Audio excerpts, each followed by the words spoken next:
The more you listen, the more you know. This is Good Politics with Dr. Wilson and Adam Whiteman. Welcome to this episode of Good Politics with Dr. Wilson, of course. So, last episode was very interesting. This episode, I'd love to get back into this kind of stuff because these are the big boys that have huge sway on economic shifts. We're talking today about oil politics. Yeah, we're going to talk about oil politics. And this is a really interesting thing. If you're driving around town right now, you probably saw gas dip below $2 a gallon in some places. Most people probably thought it was because of the financial apocalypse or the coronavirus or whatever, but it's actually because of geopolitical economics. And this is what we're going to talk about today. There's an oil war that's going on, Adam, and I'm going to try to give it to you. We're going to begin with understanding the U.S. shale revolution. You understand from a prior show that there's this thing called fracking. This is a relatively new way that the United States was able to extract oil and natural gas from the earth. The old way that you'd get oil from the ground, people probably remember this, is that it would have to actually be in a liquid form. To help you out here, let's play clip number 1. This is Jed Clampett. And listen to my story about a man named Jed. A poor mountaineer barely kept his family fed. And then one day he was shooting at some food, and up through the ground come a bubbling crude oil, that is, black gold, Texas tea. Yeehaw! This is a ton of fun. Okay, so the black gold starts just spewing out of the ground. It's just waiting to come out, and it's just waiting for humans to burn up all the fossil fuels and destroy our... Just kidding. Right, and so that's basically gone in America, these oil pools. And so what they began to do is to dig really, really deep into the earth, into the rock formations, into shale. And they're able now to extract oil from rock. To hear that, let's play clip number 2. Fracking is the delightfully cheeky-sounding nickname for hydraulic fracturing. In the simplest terms, hydraulic fracturing is a way of getting more of the valuable fluids, like oil and natural gas, out of geologic formations under the ground. But these fossil fuels aren't like big lakes where you can just stick a straw in and suck. These reserves of oil and natural gas are found locked up in pores distributed throughout vast layers of rock, like shale. So how do you get them out at a reasonable pace? Let's look at a typical fracking setup for something like shale gas. You start with a deep vertical well, drilling a hole down to the level of the shale that you want to mine. When you're at the right depth, you take a 90-degree turn and continue to drill horizontally. Then you vigorously push a liquid cocktail known as fracking fluid down into the borehole under high pressure. And the extremely high pressure causes the rock to form tons of little fractures or cracks. Through these cracks, the reserves of fossil fuels contained in the rock can escape into the well and be pumped back up to the surface. Okay, so we end up now access to a lot more oil after we sucked up all of the liquid oil that was just... Right, so we've found a way to extract it from rock rather than finding a liquid pool. And this has had very significant geopolitical consequences. Once the United States became an energy player again, it totally messed up the control that OPEC had on the world stage with regard to oil politics. To hear that, play clip number 24. It looked as if the heyday of the US as an energy-producing superpower had come to an end. In the previous few decades, America had become known chiefly as the biggest consumer of fossil energy. America is addicted to oil. The country had become more and more dependent on foreign oil and gas. On several occasions, this led to costly and radical military intervention, the consequences of which are still to be seen.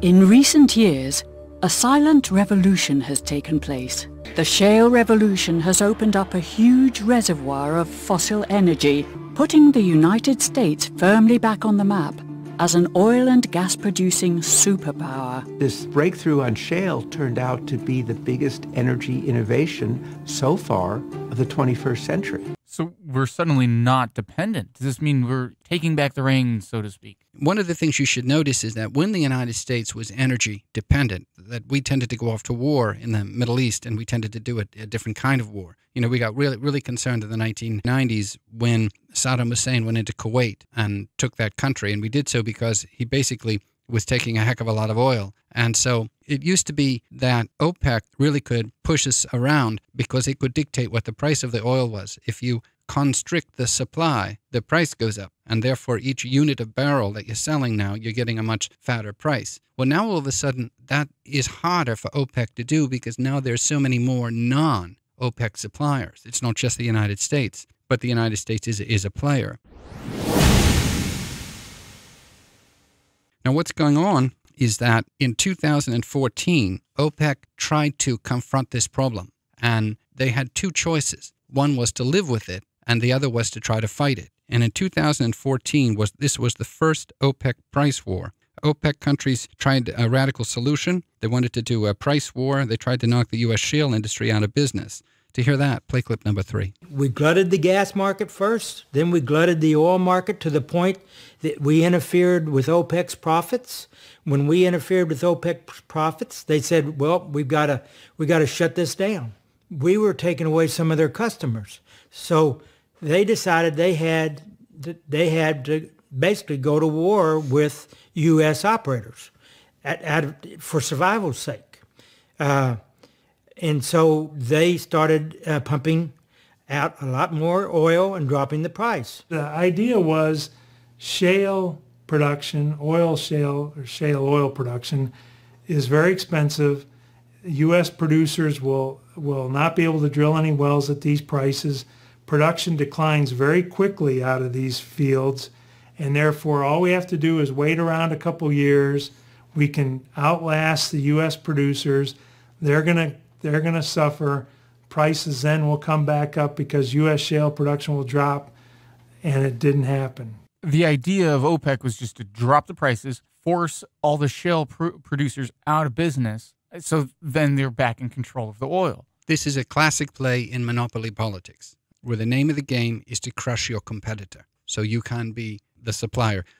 OPEC is an oligopoly, not a monopoly. It's a cartel. So the cartel gets together and says, we've got to stamp out the competition. All right, and it's pretty simple the way this works. You flood the market with oil, make the price go down, and therefore the gas is cheap. You and I are driving around and we say, oh, look how cheap the gas is. And with the gas so cheap, they can't get it by fracking. It's too expensive. They can't compete at that price, and therefore the business would go under. And what happened is when they went through this price war, the American companies won. They didn't go under. So what was interesting here is that the U.S. survived. To hear that, play clip number 4. But our country gained from this because the companies that didn't go out of business figured out cheaper ways to get more reserves in order to combat the lower OPEC price. When the price got really low, the OPEC countries were really hurting because they need $50 a barrel or $60 a barrel to support their countries. They're going in debt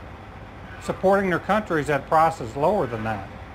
Where a low price for us, it hurts the oil companies, but as a country, we're still doing fine. We have all kinds of other industries, right? What happened is that we just outlasted Saudi Arabia. They can't take the pain anymore of their debt, and so they've decided to cut production. American companies prevailed. Shale industry is still happy and alive today. I was going to say, we're seeing this price drop that just happened recently. Gas prices dipped down under $2 in some places. Right, so it's happening again. This is the lesson here. They tried this before. They did a price war. They tried to take the shale companies out. And what happens, Adam, when you do that is it comes at a price to you. Why does it come at a price to you? Because you're selling that oil so cheaply now, you're not getting as much of a profit. And so who's selling? It's the OPEC countries. It's also Russia. It's also Iran. Okay, it's usually the actors that have these systems that aren't necessarily democratic. At least those are the popular ones, they're more authoritarian. And so these regimes get less money when they go on a price war because they're basically giving the oil out. And so there was a cost that the cartel was incurring as they did this. And basically the United States companies won. And what they won is the price war stopped. And when the price war stopped, the countries cut their production. And that made the price of oil go back up again, so that each unit of barrel was getting a certain amount of profit. They ended up living with letting the U.S. have a share of that market. But you're right that right now the price is below $2 in some cases. And the reason why is that they're starting this again. Let's play clip number 5. The coronavirus has undermined oil demand, especially in China. U.S. production has surged to a record 13 million barrels, and Saudi Arabia and Russia, the two major crude exporters, disagree on how to deal with it. At the so-called OPEC Plus producers meeting Friday in Vienna, Russia's energy minister said that they've had enough of cutting production to stabilize prices. Senior OPEC sources tell me that Russia is trying to put an end to U.S. production dominance by flooding the market with crude like it did 6 years ago, triggering a nasty price war.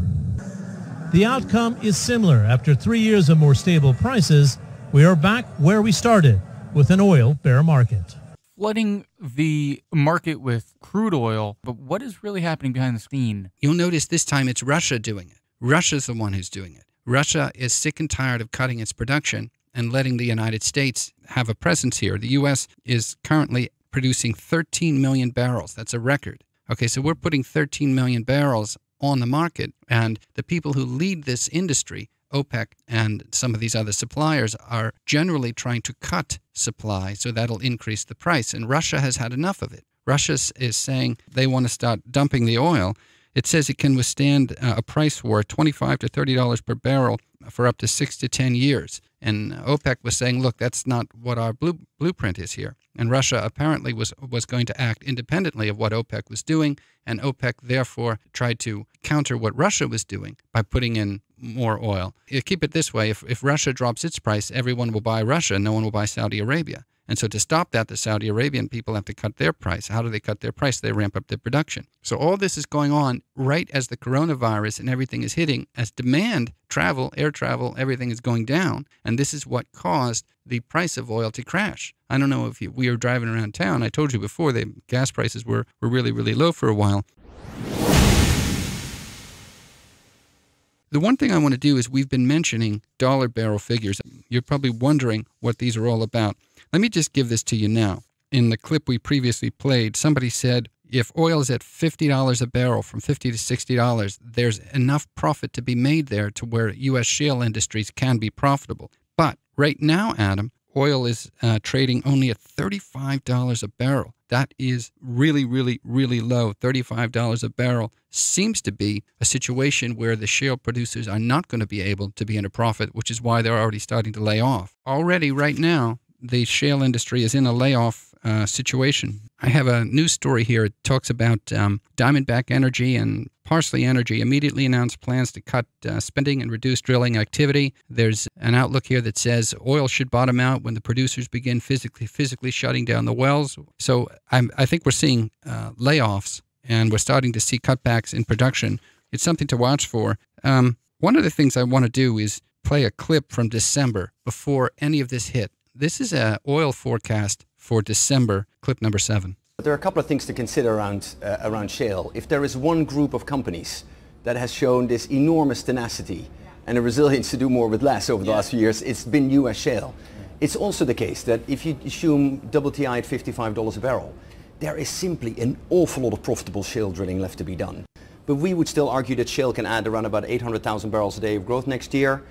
It is just the fact that we are going through a period of surprisingly strong non-OPEC growth. This really started in 2018, continued in 2019, but even in 2020, we'll have quite a bit of non-OPEC growth, and demand is relatively soft. But if you look a little further into the future, into the first and the second quarter of next year, it looks increasingly likely that we will have to deal with quite considerable oversupply, at least if OPEC maintains its current output.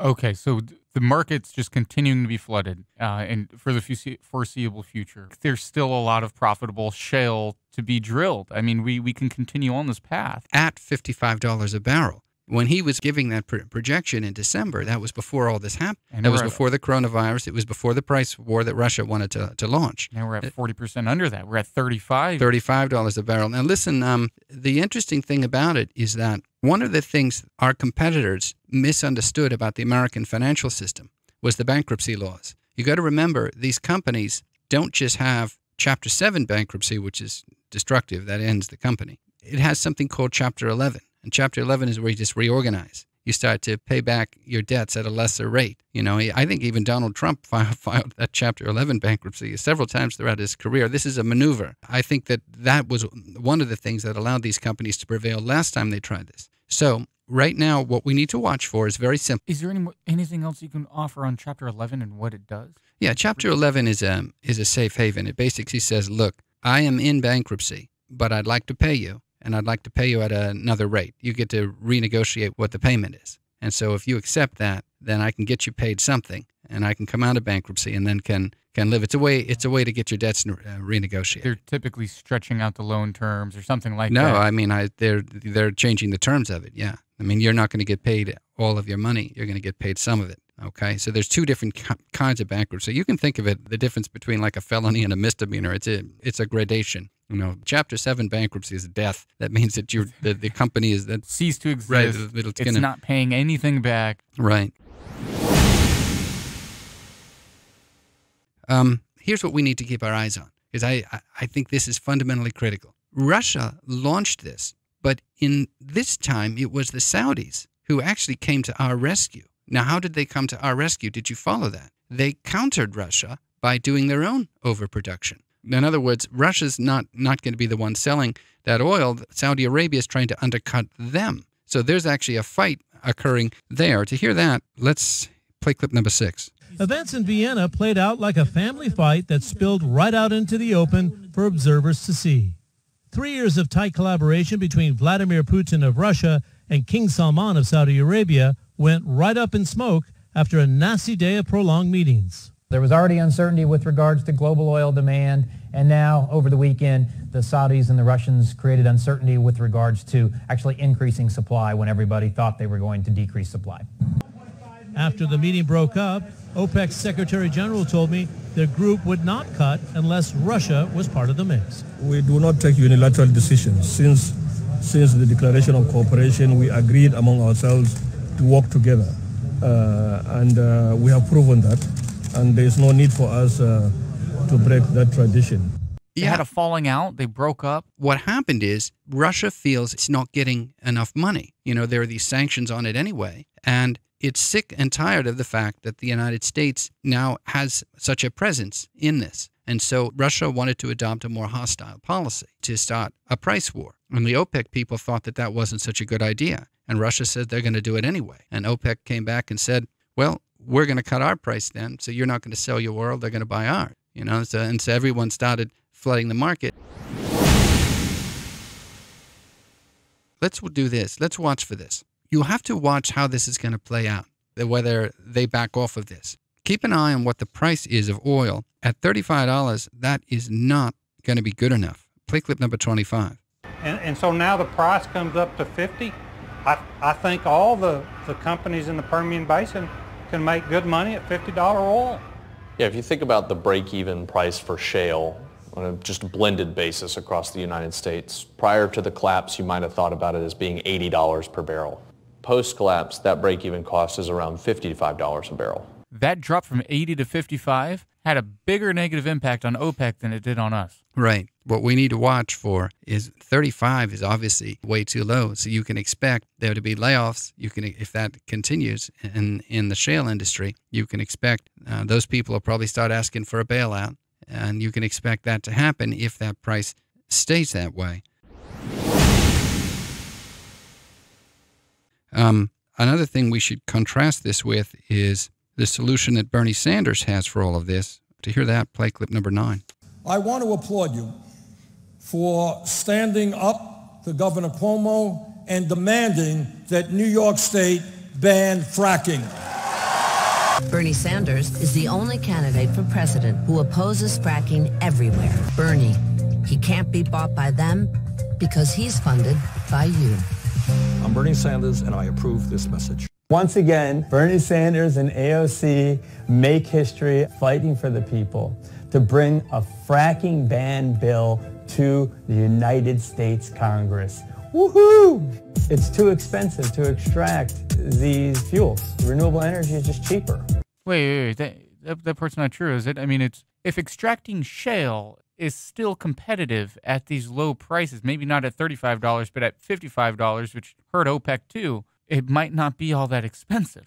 Right. I think we have a clip somewhere else here that says it's medium-priced oil. It's not cheap oil. It's medium-priced oil. Also, the other thing they get from fracking is the liquid natural gas, which is a little bit cleaner And if you replace that in the coal sources, you actually can have a positive effect on greenhouse gases. And that's another thing that's been happening is coal-based sources have been replaced for liquid natural gas. We're selling a lot of liquid natural gas to Europe as well. So there's that component. So he's not right in terms of the economics. And it's really interesting to me that the Russians, and it used to be the OPEC countries, would like to get rid of fracking in the United States, and so would the left wing in the United States also wants to get rid of fracking. I think that the more pragmatic assessment would be as follows.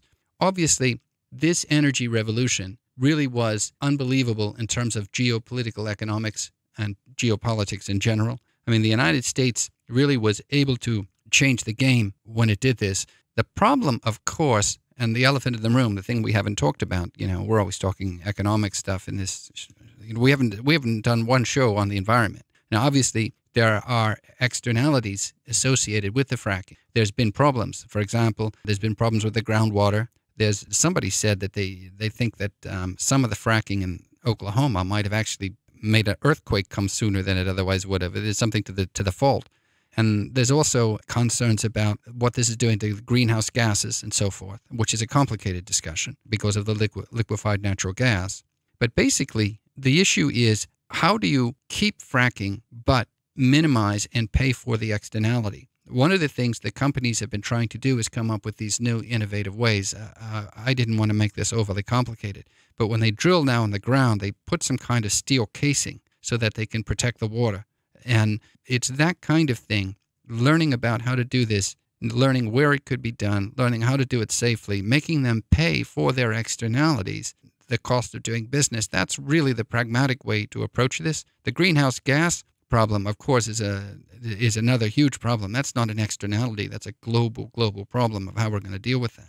The one thing I want to say to you, though, is you said something earlier to me, which most people think is true. When you're driving through town and gas is like $2.10, or you go someplace and you see it's $1.97, you say, wow. I think most Americans tend to see that like it's almost like it's like candy, like, woo, look how cheap it is, something of fun. The question we have to ask ourselves is, should gasoline have a socially responsible price? How are you ever going to develop those electric cars going if it's a $2 a gallon of gas? You're never going to get that. You're never going to get those electric cars going. There's no incentive for companies to develop an alternative until prices are high again. Right. So when it was $5 a gallon, people were wanting those electric vehicles. They wanted them tomorrow. Where was it? And there was a time when gas was so expensive. I remember complaining. I had to drive to see my daughter, and I would so much complain that how much I was paying at gas because I was like a trucker going down to see my daughter. And I was working at that time at Penn State, and I was having this discussion with a colleague over there. His name was Robert Packer. Oh, I still consider a friend. Hi, Packer. Yeah, hey there. I'm on TV. Hey. Yeah. And so, but anyway, he took the view that the high price was socially responsible because it's going to encourage these other things, where I wanted it to be cheap. I think it's an interesting discussion. I think it's probably true that it's not healthy for any country, especially America, to have gas that's too cheap, because I think it's socially irresponsible. We kind of want. It's like dropping the price of French fries. Right. You make French fries too cheap. You eat the wrong things. Yeah, right. I think we have one last clip on this. Play clip number 714. Mike, at what price per barrel are Saudi and Russia successful in what they say they want to take market share from U.S. shale producers? Well, what we do know is that they're flooding the markets now in an uneconomic way. And what the American production has meant to these markets is incredible stability over the course of the last 5 years. I mean, if you think about the fact that you had almost 50% of Saudi oil come offline as a result of the Iranian attack, and there was almost no market reaction as a consequence of that. And there have been a lot of other different shocks. The real reason for that is because of American production that has come online in the last 10 years. So what these countries are actually aiming at is eliminating American energy independence, eliminating American energy leadership. I mean, this is to eliminate these shale producers, particularly in the Permian. Right. How much can the industry itself do to downsize its cost footprint in order to weather storms like this one, Mike? Well, look, you're starting to see it already. You've seen many producers just today start to talk about downsizing, in response to the market. I'm just thinking strategy here for just a moment. Aren't they incentivized now to just stockpile? Because we can assume that this oil is going to be at some point worth more than $35 a barrel. So wouldn't they just stockpile and wait till the price goes back up and then? The cost of getting it out of the ground and into the form of a barrel, it has a certain threshold, certain unit cost, a fixed cost. So if you can't get a certain price per barrel, then you're selling those things at a loss, which you can't do over time. And if you continue to stockpile them, that only increases the supply. It's a supply-dictated price. If there's a glut on the market, the price is small. So they can't necessarily, it's difficult to just stockpile. Yeah, so this is interesting. It's something to watch. It has to do with geopolitical economics. The virus is in there as a narrative, but it's really of less importance in this particular case involving the price of a barrel of oil. We're currently at $33 crude, $33.50. So, I mean, at this level, there definitely is going to be shale companies that are going to have to suspend production, do layoffs, and who knows, so you might begin to see some Chapter 12 filing. We'll have to wait and see. Until next week. Until next week.